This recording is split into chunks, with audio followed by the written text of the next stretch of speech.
देखो, हम लोगों ने अभी तक उपभोक्ता के व्यवहार की व्याख्या में गणनावाचक दृष्टिकोण को विस्तार से पढ़ा है। हम लोगों ने यह भी देखा है कि कैसे हम उपयोगिता को मापनीय मानकर और मुद्रा की सीमांत उपयोगिता को स्थिर मानकर निश्चितता की दशाओं में मांग रेखा व्युत्पन्न कर सकते हैं। आपने ये भी देखा कि सीमांत उपयोगिता ह्रास नियम के माध्यम से भी हम मांग रेखा व्युत्पन्न कर सकते हैं और सम सीमांत उपयोगिता नियम के द्वारा भी मांग रेखा व्युत्पन्न कर सकते हैं। इसके बाद हम लोगों ने देखा कि हम कैसे गणनावाचक दृष्टिकोण से उपभोक्ता के बचत को माप सकते हैं। अर्थात हमने मार्शल का जो उपभोक्ता की बचत की अवधारणा है उसको हमने स्थिर मुद्रा की सीमांत उपयोगिता के आधार पर अभी तक स्पष्ट किया। हम लोगों ने उपभोक्ता की बचत के दूसरे पार्ट को अभी छोड़ रखा है, जिसमें हमको हिग्स के द्वारा उपभोक्ता की बचत की अवधारणाओं की व्याख्या की गई है, या यूँ कहो कि जिसमें हमें तटस्थता वक्र और कीमत रेखा का प्रयोग करना है। इसलिए उपयोगी है कि हम पहले तटस्थता वक्र पढ़ लें, फिर हम उसके दूसरे पार्ट का अध्ययन करें। हम लोग अब दूसरे पार्ट का अध्ययन आज करेंगे, जिसको हम तटस्थता वक्र विश्लेषण कहते हैं। हम लोगों ने पीछे देखा है कि उपभोक्ता के व्यवहार की व्याख्या हम मुख्य रूप से दो विधियों से, एक में जहां हम उसे उपयोगिता को माप सकते हैं और दूसरे में जहां उपयोगिता को मापने की आवश्यकता नहीं पड़ती है, तो हम उस दूसरी विधि से जहां उपयोगिता को मापना नहीं है उसे केवल क्रम प्रदान करना है, और हम क्रम प्रदान करके पूरा उपभोक्ता के व्यवहार की व्याख्या कर सकते हैं, और इसे तटस्थता वक्र विश्लेषण कहते हैं। उपयोगिता विश्लेषण की अपनी कुछ सीमाएं हैं, जिसकी वजह से तटस्थता वक्र विश्लेषण अस्तित्व में आया। जैसे सबसे बड़ी प्रॉब्लम तो मापनीयता की ही थी, दूसरी समस्या मुद्रा की सीमांत उपयोगिता के स्थिर रहने की थी, और हम सब जानते हैं कि उपयोगिता एक व्यक्तिनिष्ठ और मनोवैज्ञानिक अवधारणा है, जिसका हम अनुभव तो कर सकते हैं। It can be realised but it can not be quantified. आप यह नहीं बता सकते, जैसे एक छोटी सी बात है कि आप पूछे कि आम खाते हैं तो उससे आपको कितनी उपयोगिता मिलती है, तो ये अलग बात है कह देना कि हमने उसके लिए जितना मुद्रा का भुगतान किया है वह हमारी उपयोगिता को व्यक्त करता है, इट्स ओके। लेकिन ईमानदारी से हमें उसका कितना अच्छा लग रहा है यह किसी मात्रा में बताना, 1 किलो, 2 किलो, 1 लीटर, 2 लीटर, 1 ग्राम, 2 ग्राम, यह व्यवहारिक नहीं है। हाँ, लेकिन एट द सेम टाइम अगर आपको 2 फल दिया जाए खाने के लिए, आम और केला दिया जाए, और पूछा जाए कि दोनों में अच्छा ज़्यादा कौन लग रहा है, तो easily you can explain that mango is better then guava और एनी अदर फ्रूट। किसी दूसरे फल से ज़्यादा बेहतर है। और ज़्यादा बेहतर रैंकिंग करनी है तो हम ये भी कह सकते हैं कि आम सबसे ज़्यादा अच्छा लग रहा है, उसके बाद केला लग रहा है, उसके बाद सेब लग रहा है, उसके बाद अमरूद लग रहा है, कुछ भी आप कह सकते हैं। तो इस तरह से आप रैंकिंग कर सकते हैं। अब ये अलग एक इशू है कि हर व्यक्ति की रैंकिंग भी कैसी होगी, अलग अलग होगी, जाहिर सी बात है। कारण यह है कि रैंकिंग डिपेंड करेगी आपके स्केल ऑफ प्रेफरेंस पर, आपके उसके प्रति अधिमान पर, आपकी उसकी लाइकिंग और डिसलाइकिंग पर। प्रेफरेंस का मतलब क्या होता है कि आपकी लाइकिंग और डिसलाइकिंग क्या है। ये लाइकिंग और डिसलाइकिंग अभी आप देखेंगे, इसके भी बहुत सारे फैक्टर हैं जो तय करते हैं। किसी वस्तु को पसंद करने नापसंद करने के बहुत सारे रीज़न हर व्यक्ति के अलग अलग होते हैं। इसीलिए एक ही वस्तु को एक आदमी पसंद करता है, दूसरा उसको नहीं पसंद करता है। तो कोई वस्तु हम नहीं पसंद करते हैं, इसका ये कतई मतलब नहीं कि यह उपयोगी नहीं है, क्योंकि उसी टाइम दूसरा आदमी उसे क्या करता है, पसंद कर लेता है। आप अक्सर शोरूम में जाते हैं और आपने जिस ड्रेस को नहीं पसंद किया है, आपके सामने ही दूसरा आदमी आता है, उसको क्या करता है, पसंद कर लेता है। इसका मतलब है कि किसी चीज़ को पसंद करने या नापसंद करने के अपने अलग अलग दृष्टिकोण होते हैं। उसमें बहुत सारी चीज़ें, जैसे आपका हेरिटेज एक्सपीरियंस कैसा है, आपकी इनकम कैसी है। जैसे भी कोई 50,000 का पैंट दिखा देगा तो अपने आप आपको नापसंद हो जाएगा, तो उसकी उस पसंद के लिए क्या जिम्मेदार है कि you should have at least 50,000 in your pocket. तो 50,000 जेब में होगा तब ना पसंद आएगा। तो इसके अलावा आपकी ज़रूरतें हैं, जोग्राफिकल कंडीशंस हैं, इन्वायरमेंट है, आपकी सोशियबिलिटी है, सोसाइटी है, इनकम है, टेस्ट है। बहुत सारे लोगों के पास पैसा भी बहुत है, सब कुछ है, लेकिन उनका टेस्ट ही नहीं है, उनका मन ही नहीं करता कि वो बहुत अच्छी गाड़ी में चलें, तो वो ठीक है नैनो में ही चलते हैं, पैसा भले उनके पास करोड़ों रुपया हो, इससे क्या मतलब है। तो यू मस्ट हैव टेस्ट, कहते हैं आप भाई टेस्ट भी होना चाहिए। तो बहुत सारी चीज़ें मिल करके ये तय करती हैं कि आप इस चीज़ को पसंद करेंगे या नहीं पसंद करेंगे। तो इसको आप लाइफ स्टाइल कहते हैं। लाइफ स्टाइल सबकी एक जैसी नहीं होती है। आप अभी बिना बताए किसी भी दो विद्यार्थी के कमरे में, इसीलिए कॉलेज लाइफ में हॉस्टल में रैंडम रेट का प्रोविज़न था कि जो हॉस्टल का होता था वार्डन और कॉलेज का जो बोर्ड होता था प्रैक्टोरियल, वो बताता नहीं था, लेकिन अचानक रात को 9 बजे कमरे में रेड करता था आपके।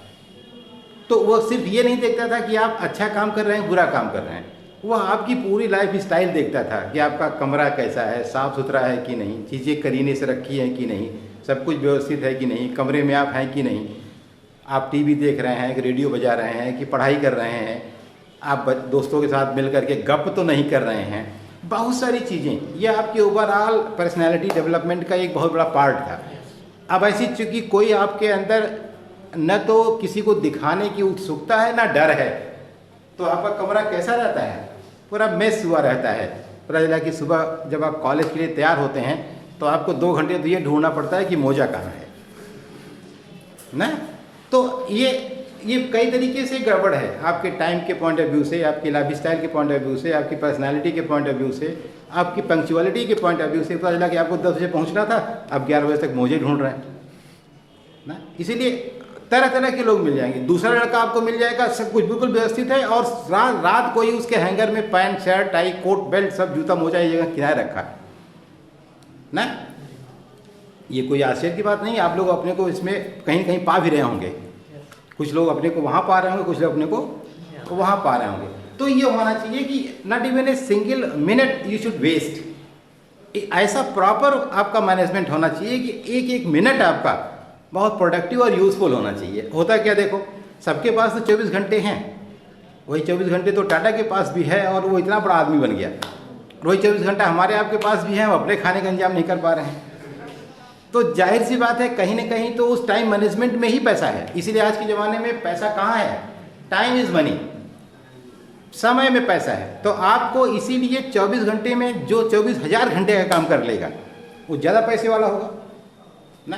कैसे कर सकते हो, जैसे तुम अकेले एक चैप्टर पढ़ते हो, मान लो इन केस, तो तुमने इंडिफरेंस करो अकेले पढ़ा, 20 दिन पढ़ा और उसके बाद भी शायद समझ में पूरा नहीं आया।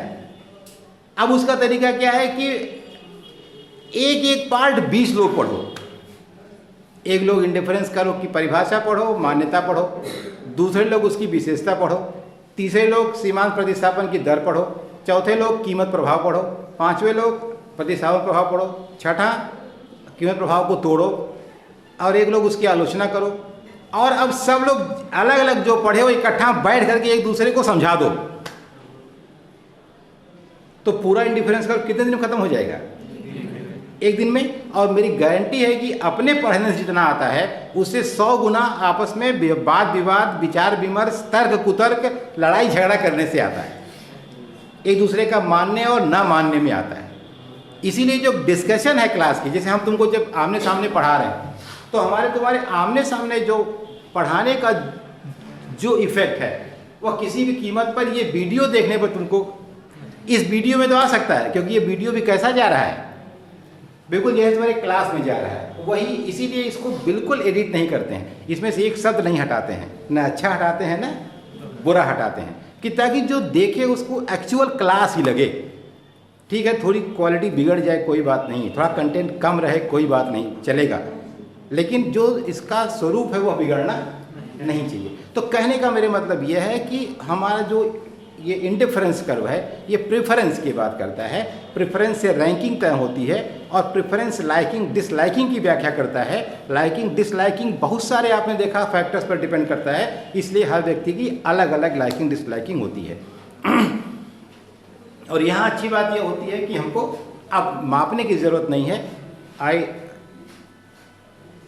have not to quantify whatever utility I derive from the consumption of each and every unit of the commodity which is under consideration.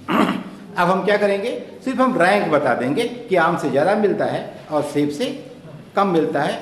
हाँ, रैंकिंग को हम नोटेशन में व्यक्त कर सकते हैं, सिंबल्स में व्यक्त कर सकते हैं, ABCDEF कुछ भी लिख सकते हैं, फर्स्ट सेकंड थर्ड फोर्थ लिख सकते हैं, लेकिन 1 2 3 4 हम उसमें नहीं लिखेंगे। ठीक है, तो ये इंडिफरेंस कर्व देखिए, इसको सबसे पहले यहाँ 4-5 लाइन साफ साफ लिखी हुई, जानबूझ करके मैंने कॉपी कर लिया आपके लिए ताकि काम आएगा बाद में। तो इंडिफरेंस कर्व को सबसे पहले एजवर्थ ने 1881 में अपनी पुस्तक मैथमेटिकल फिजिक्स में इसकी व्याख्या की। इस धारणा का विकास इटली के अर्थशास्त्री परेटो ने 1906 में, ब्रिटिश अर्थशास्त्री WE जॉनसन ने 1913 में, रूसी अर्थशास्त्री स्लैटस्की ने 1915 में किया। इस विश्लेषण को मांग सिद्धांत का महत्वपूर्ण उपकरण बनाने का श्रेय हिग्स तथा एलन को है। उन्होंने अपने एक लेख मूल्य सिद्धांत पर पुनर्विचार, reconsideration of the theory of value में इसे सन 1934 में वैज्ञानिक रूप में प्रस्तुत किया। हिग्स ने अकेले बाद में 1939 में अपनी पुस्तक वैल्यू एंड कैपिटल में इसकी विस्तार से विवेचना की। यह वास्तव में इसकी जेनेसिस है कि यह इंडिफरेंस कर्व कहाँ से आया। ठीक है, इसके बाद आप देखें, अभी मैंने आपसे कहा कि जब हम प्रेफरेंस की बात करते हैं तो उसमें लाइकिंग और डिसलाइकिंग की बात करते हैं, और ये सारी चीज़ें उसकी लाइकिंग और डिसलाइकिंग में शामिल होती हैं ना। एक मिनट रुको, उसको जरा देखें।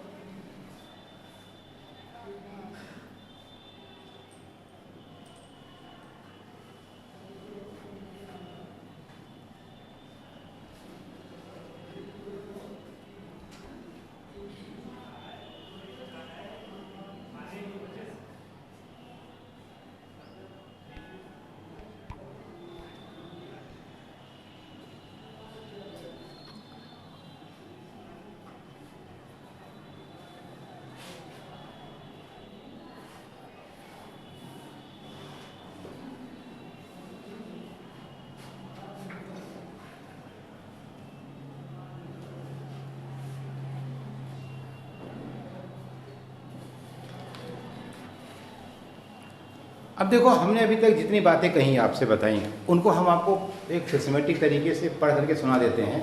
इसमें नोट्स में वो सारी चीज़ें लिखी हुई हैं, तो आपको लिखने में या आपको डिटेल समझने में सुविधा होगी। पढ़ इसलिए दे रहे हैं कि हो सकता है आपको पढ़ने में दिक्कत होगी। इंडिफरेंस कर्व एनालिसिस ये जो है, ये कार्डिनल यूटिलिटी अप्रोच को तो डिनाई करता है, लेकिन उसकी कुछ बातों को स्वीकार करता है। जैसे ये अभी आपने पीछे देखा था कि यह माना जाता है कि कंज्यूमर हैज़ कंप्लीट इन्फॉर्मेशन, वो सब कुछ जानता है। सर्टेनिटी की कंडीशन की मान्यता है, निश्चितता की दशाओं को मान लिया जाता है। यहाँ भी इंडिफरेंस कर्व में ये complete information about all the relevant aspects of economic involvement in which he finds himself. उपभोक्ता अपने आप को जिस पर्यावरण में पाता है, जिस माहौल में पाता है, उस माहौल में जो कुछ भी है वो सब जानता है। यहीं से मामला बिगड़ भी गया, आप सच पूछें तो।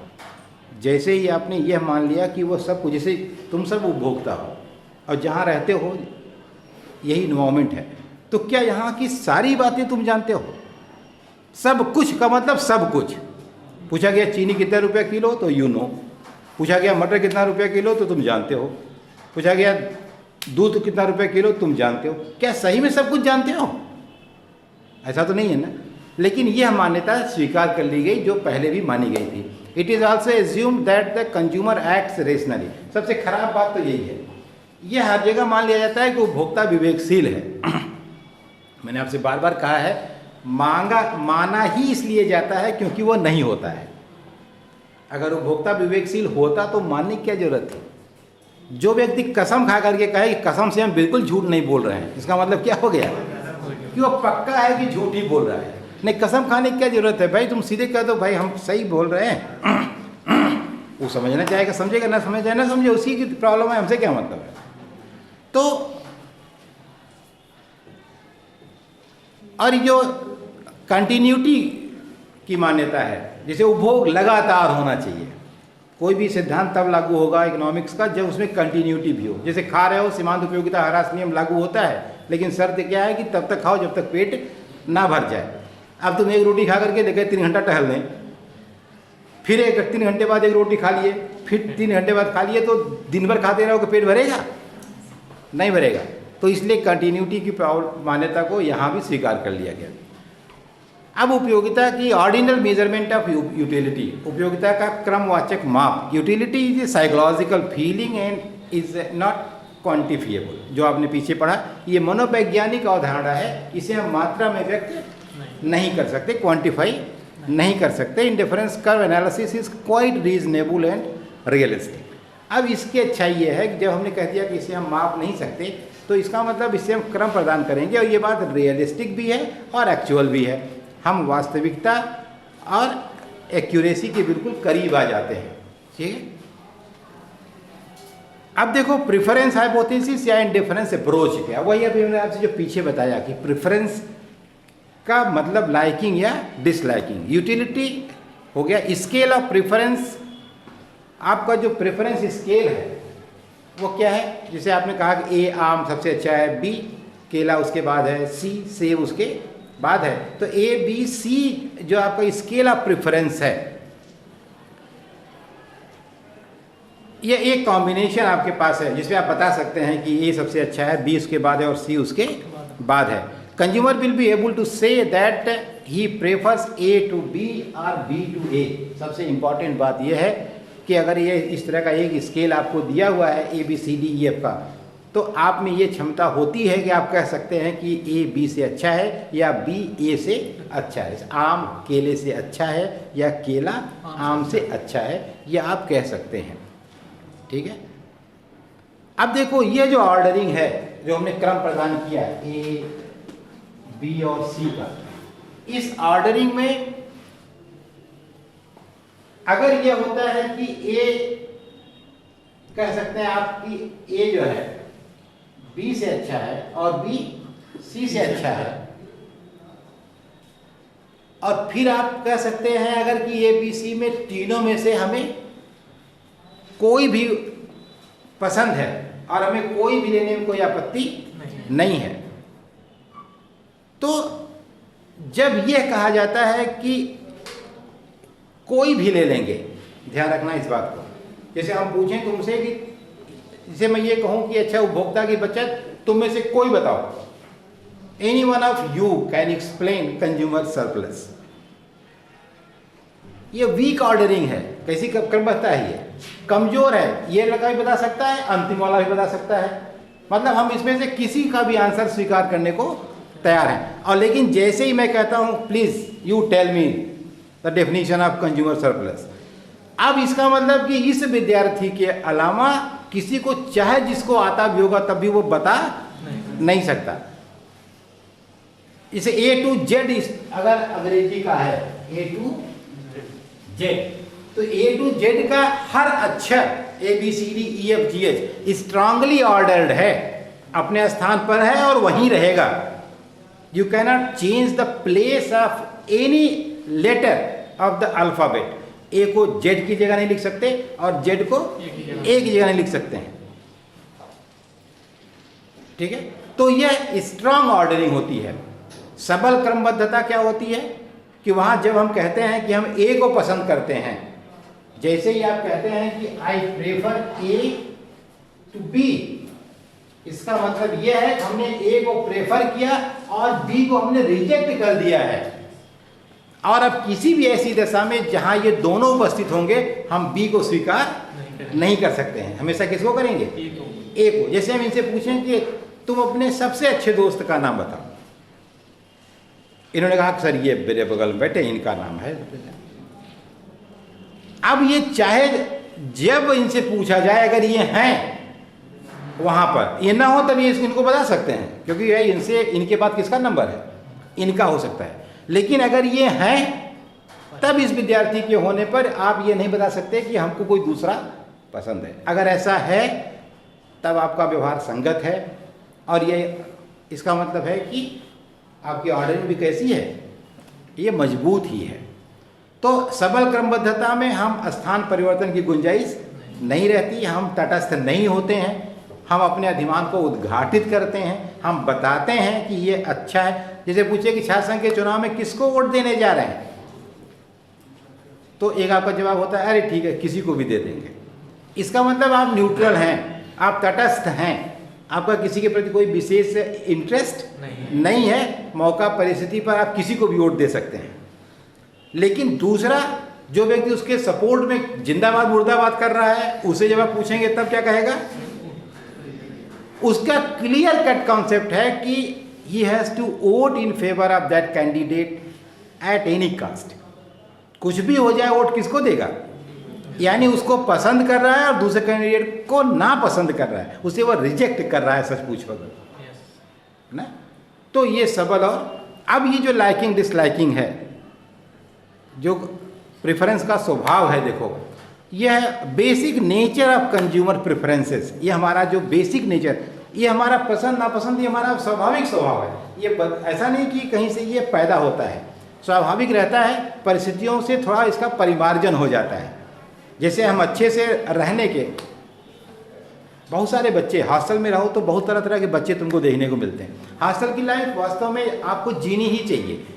बहुत सारी लाइफ की ऐसी कॉम्प्लिकेशंस हैं, ऐसी क्वालिटीज़ हैं जो आप तभी जान पाते हैं जब आप ग्रुप में लोगों के साथ रहते हैं। ठीक है, वहाँ अच्छे लोग रहते हैं, बुरे लोग भी रहते हैं, तो बुरे लोगों की बुराई जानना जरूरी है कि हमको ये नहीं करना है। बुरे लोग भी समाज में बहुत कुछ देते हैं, अब सीखने वाले के ऊपर है कि उनसे क्या सीखता है। शराब पीने वाले को देख करके आप शराब पीना भी सीख सकते हैं, लेकिन ये भी सीख सकते हैं कि यार शराब पीने पर यही हालत होती है, पूरा समाज गाली देता है, नाली में गिर पड़ते हैं, इसका मतलब गलती से ये काम हमको नहीं करना चाहिए। तो आपके ऊपर है कि आप कैसे लेते हैं, बहुत सीधी सी बात है। तो आपका परसेप्शन कैसा है समाज के प्रति। और दूसरा, जब किसी IAS अधिकारी को आप देखते हैं तब उसका असर आपके ऊपर दूसरा होता है कि यार देखो इतना रुतबा है, इतना सम्मान है, इतना आदमी जेंटिल है, इतना वेल बिहेव्ड है, हमको भी ऐसा ही बनना है। तो अच्छी बातें भी आपको अच्छे ढंग से प्रभावित करती हैं और बुरी बातें आपको दोनों ढंग से प्रभावित करती हैं। तो हॉस्टल में आपको ये पूरी लाइफ स्टाइल, आप सबके कमरे में बारी बारी से अपने दोस्तों के जाते हैं, तो आपका कमरा कैसा है और दूसरे कमरा कैसा है, तो आप पर असर पड़ता है ना कि यार तो बहुत बढ़िया गए, उसके यहाँ बड़ा बढ़िया था। तो आकर के आप तुरंत क्या करते हैं, अपना कमरा भी ठीक कर लेते हैं।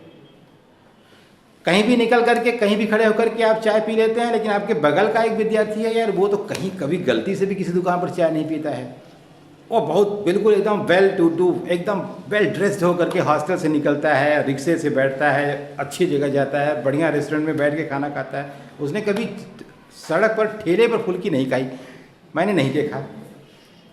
और मैं जब देखो जहाँ देखो वहीं फुल्की शुरू हो जाता हूँ फुल्की खाने।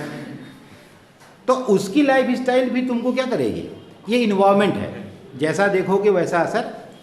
इसीलिए कहते हैं कि हमेशा दोस्ती भी कैसे लोगों से करनी चाहिए। दोस्ती हमेशा पहली बात तो अपने से ज़्यादा बुद्धिमान लोगों से करनी चाहिए। और इंसान का स्वभाव है कि वो हमेशा अपने से नीचे के आदमी को पसंद करता है। क्यों? क्योंकि नीचे वाला चमचागिरी करता रहता है, चापलूसी करता रहता है, झूठ बोलता रहता है, तुम्हारा खाने के लिए तुम्हारी हर बुराई को की तारीफ करता रहता है, तो तुम्हें एक तरह से चौपट करता रहता है अगर ईमानदारी से देखा जाए तो। लेकिन जो तुमसे ज़्यादा बुद्धिमान है, तुमसे ज़्यादा पढ़ा लिखा है, तुमसे ज़्यादा सिंसियर है, उसके साथ रहोगे तो तुम्हें कुछ उससे सीखने को मिलेगा, तुम्हारी बुराइयां दूर होंगी। इसका मतलब कंफर्ट जोन से निकलने की ज़रूरत है। हमेशा हम कंफर्ट जोन में रहते हैं, जैसे जो हमको आता है हम वही पढ़ते हैं, एक सामान्य सी बात है ना। और जो नहीं आता उसे क्या करते हैं, चलो ये परीक्षा में नहीं आएगा। सबसे आसान तरीका हमारे दिमाग का क्या है कि जो नहीं आता कहता है क्या यही आएगा, हटाओ चलो छोड़। एग्जैक्टली यही होता है जब आप कहीं, जैसे जो चीज़ आपको नहीं अच्छी लग रही है, आप वहाँ नहीं जाना चाहते, हमेशा आपको ये कंफर्ट जोन तोड़ना पड़ेगा, क्योंकि डर के आगे जीत है। जिस चीज़ से डर रहे हैं पहले वही काम कर लीजिए। जैसे किसी ने कहा रात में उस बरगद के पेड़ के नीचे मत जाना, भूत है, तो एक दिन पक्का चले जाओ, या तो भूत मार डालेगा या जीवन भर के लिए भूत खत्म हो जाएगा। तो ये तुम्हें तय करना होगा कि कैसे करोगे, कैसे तुम पहल करोगे। ठीक है, तो ये जो प्रेफरेंस का नेचर है। ये है क्या है? Preference means his liking and disliking. Preference of various commodities is the result of. अब प्रेफरेंस विभिन्न वस्तुओं के प्रति जो होता है उस किसके परिणाम स्वरूप होता है? वो हेरिटेज है, अभी मैंने आपसे बताया, जोग्राफिकल इन्वायरमेंट है, एजुकेशन है, सोशल कल्चर है, इंफॉर्मेशन अबाउट प्रोडक्ट है, आदि आदि। बहुत सारी चीज़ें हैं जो आपका पैसा है, वस्तु के बारे में आपको जानकारी है, उसकी टेक्नोलॉजी है, भौगोलिक दशाएं हैं, पर्यावरण है, आपका हेरिटेज है, सोशल कल्चर है, सोसाइटी का आपका परसेप्शन है। ये सब मिलकर के आपके लाइकिंग और डिसलाइकिंग को प्रभावित करते हैं। इसके अलावा उसकी आय है, वस्तुओं की कीमतें हैं, ये सब भी उसके चुनाव को प्रभावित करेंगे। इंडिफरेंस करो कि तीन, वैसे तो वो सारी मान्यताएं जो आपने पीछे पढ़ी हैं वो लगभग सर्टेनिटी कंडीशन वाली सब लागू होती हैं, ठीक है, लेकिन तीन विशेष मान्यताएं जो हम इंडिफरेंस करो शुरू करने के पहले पढ़ते हैं, उसमें एक को कहते हैं कंप्लीट रैंकिंग। कंप्लीट रैंकिंग का मतलब है कि हमारे व्यवहार में इतनी कंसिस्टेंसी है, संगत व्यवहार हमारा है कि हम रैंकिंग बहुत क्लियर कट करते हैं। हालांकि रैंकिंग बहुत कठिन काम है, बहुत ही कठिन है, क्योंकि दिमाग में इतनी क्षमता नहीं होती है कि वो इतना क्लियर कट वो डिस्टिंक्शन कर सके, कि कहीं न कहीं अलग कर सके कि हाँ, जैसे भी मैं कहूँ कि तुम्हें से सब लोग को एक एक गाना गाना है और मैं बताऊँगा कौन सबसे अच्छा है, कौन उसके बाद है, कौन उसके बाद है, कौन उसके बाद पहला। और ये अनुभव हमने कई बार रूबस रेंजर्स के ग्रुप सॉन्ग्स होते हैं उसमें मैंने देखा भी, जब हम लोग जज बन जाते हैं और 50 टीमें रहती हैं, टीमें अपना जब प्रेजेंटेशन देती हैं तो उसमें पहली टीम जब गाती है तो लगता है हाँ यार ठीक है, दूसरी गाती है तब हम बड़े आसानी से जानते हैं नहीं नहीं पहली वाली बहुत अच्छी थी, तीसरी जब गाती है तो थोड़ा वो अच्छा गा देती है, वो पहले वाले से थोड़ा कम, दूसरे वाले से थोड़ा ज़्यादा, और एक तीसरे कैटेगरी का बन जाता है। तब भी लगता है चलो अभी भी पहला वाला पहला है, ये अब दूसरा हो गया, दूसरा वाला अब कहाँ चला गया, तीसरा हो गया। इस तरह से 4, 5, 6, 7, 8 टीमों के जाते जाते मेरा दिमाग ये है भेद करना भूल जाता है कि अब कौन सा पहला वाला था, कौन सा दूसरा वाला, कौन सा तीसरा वाला। और उसमें तब हमने जो मार्किंग नंबरिंग की कर रखी है वो भी एक तरह से हाइपोथेटिकल ही है, हमने किसी को 7 दे दिया, 6 दे दिया, 8 दे दिया, तो उसके आधार पर हम प्रथम द्वितीय तृतीय बताते तो हैं, लेकिन ईमानदारी से एग्जैक्ट हम ये नहीं बताते सही कि कौन प्रथम है, कौन द्वितीय है, कौन तृतीय है। क्योंकि इसलिए कि हम तो जिसको प्रथम बताते हैं उसको जो दूसरा जज है वो तीसरा बताता है। अगर हमने सही से बताया होता तो हम जिसको प्रथम बताते उसी को आप भी प्रथम बताते, उसी को आप भी प्रथम। तो हमारी नीयत में कोई खोट नहीं है, ये हमारे दिमाग की क्षमता की बात है कि दिमाग उतना सक्षम नहीं है कि क्लियर कट अंतर बता सके। तो रैंकिंग इतना आसान नहीं है कर लेना। फिर भी अगर हमारा व्यवहार संगत है, जैसे इनसे अगर हम पूछें कि 3 लोगों में बताओ तुम्हारे लिए सबसे अच्छा कौन है, उसके बाद कौन, उसके बाद कौन है, तो अगर इन्होंने इनको आज काफ़ी पिलाई सुबह सुबह तो इन्होंने कहा चलो इसी को नंबर 1 दे देते हैं। इनसे कहा था काफ़ी पिलाने के लिए तो नहीं पिलाया तो इनको नंबर 2 दे दो। इन्होंने दिया था कुछ दिन पहले काफ़ी पिलाया था, चलो इनको इनसे ज़्यादा नंबर दे दो। अगर ये तरीका होगा तो रैंकिंग पक्का गलत होगी।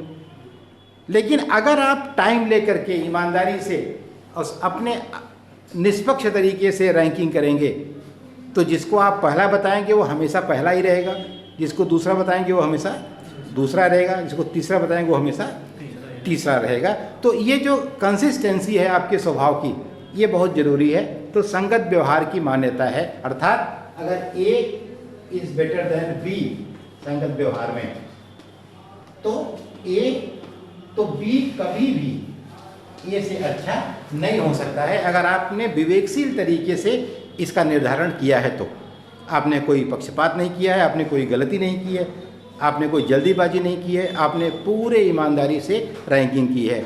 तो if A is better than B, then in the same situation B cannot be better than A। ठीक है। दूसरी मान्यता ट्रांसिटिविटी की है, सकारात्मकता की है। ये क्या होता है, वही है रेशनैलिटी कंसिस्टेंसी का ही एक्सटेंडेड फॉर्म है ट्रांसिटिविटी। जो विवेकशील होगा उसी का व्यवहार संगत होगा, जिसका व्यवहार संगत होगा उसी का व्यवहार में सकारात्मकता पाई जाएगी। सीधी सी बात है।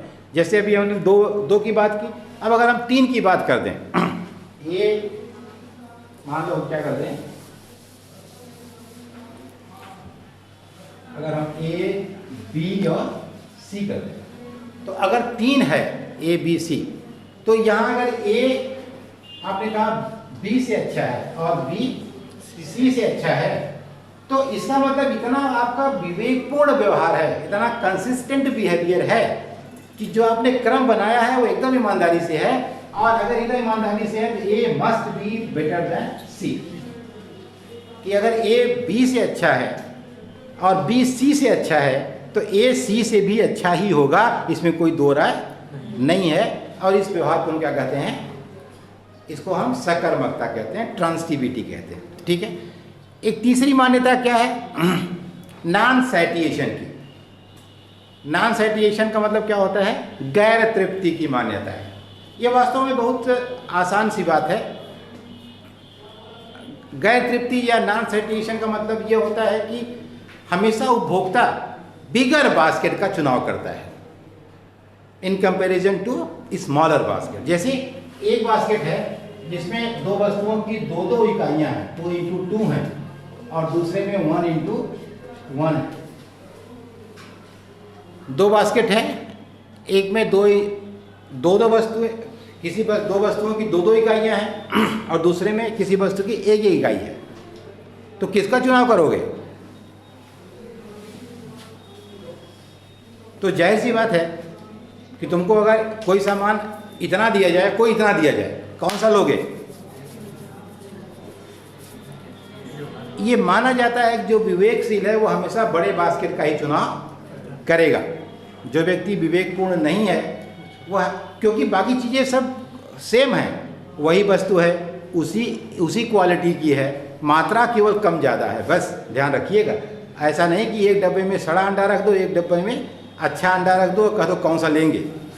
ऐसा बिल्कुल नहीं है कि बहुत बड़े बक्से में सड़ा अंडा रख दो और छोटे बक्से में अच्छा अंडा रख दो, तो कौन सा अंडा लिया जाएगा? तब तो छोटा लिया जाएगा, तो सिद्धांत फेल हो जाएगा। शर्त यह है कि एक ही वस्तु दोनों वही बक्से में होनी चाहिए, तभी bigger basket will be preferred in comparison to smaller basket. ठीक है। तो ये तुम्हारा सामान्य बातें हैं इंडिफरेंस कर्व के बारे में। इसके बाद हमको लगता है कि इंडिफरेंस कर्व क्या है, इसकी मान्यताएं क्या हैं, इसकी विशेषताएं क्या हैं, और इतना हम लोग कल पढ़ेंगे। और उसके बाद का फिर प्रतिस्थापन प्रभाव क्या है, कीमत प्रभाव क्या है, उपभोक्ता का संतुलन क्या है, कीमत प्रभाव को कैसे हम आय और प्रतिस्थापन में अलग करते हैं, अलग करने की हिक्स और स्लटस्की की विधियाँ क्या हैं, कीमत प्रभाव को कैसे हम सामान्य वस्तु के संदर्भ में, कैसे निम्न कोटि की वस्तु के संदर्भ में, कैसे गिफिन वस्तु के संदर्भ में कैसे हम एक्सप्लेन करते हैं, कैसे इन तीनों के संदर्भ में कीमत प्रभाव को आय और प्रतिस्थापन में अलग करते हैं, इंडिफरेंस कर्व की एप्लीकेबिलिटी क्या है, इसकी आलोचना क्या है, इतना पूरा कंटेंट हमको इस चैप्टर में पढ़ना है। और it will take at least 2 to 3 days। यह 3 दिन में ख़त्म होना चाहिए, और 3 दिन में ख़त्म होता है तो अच्छी बात है, क्योंकि ये महीनों में ख़त्म होता है। ठीक है। तो चलिए फिर, थैंक यू। आज इतना ही पढ़िए, बाकी हम लोग कल पढ़ेंगे।